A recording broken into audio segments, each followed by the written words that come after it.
Ko'pchiligimiz go'shtni noto'g'ri iste'mol qilamiz. Hozir sizlarga qanaqa to'g'ri iste'mol qilishni tushuntirib beraman. Go'sht mahsulotlarida organizm uchun juda foydali bo'lgan oqsil, temir, vitamin B moddalariga juda boy bo'ladi, lekin go'sht mahsulotlarini noto'g'ri tayyorlash orqali bu organizmni zaharga aylantiradi.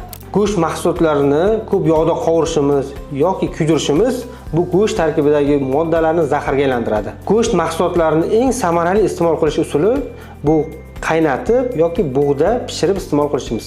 Ba'zi holatda go'sht mahsulotlarini kraxmalga boy bo'lgan kartoshka, non mahsulotlari bilan qo'shib iste'mol qilamiz. Bu oshqozonimizga juda og'irlik hissini chaqirib, hazm bo'lishini juda qiyinlashtirib yuboradi.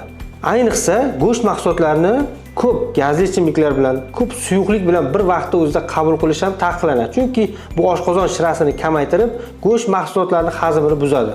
Sizlarga tavsiya beraman, go'sht mahsulotlarini sabzavotlar bilan, piyoz, bodring, ko'katlar bilan iste'mol qilishingiz juda samarali va tez hazm qiladi. Yana bitta narsani sizlardan iltimos qilib qolaman.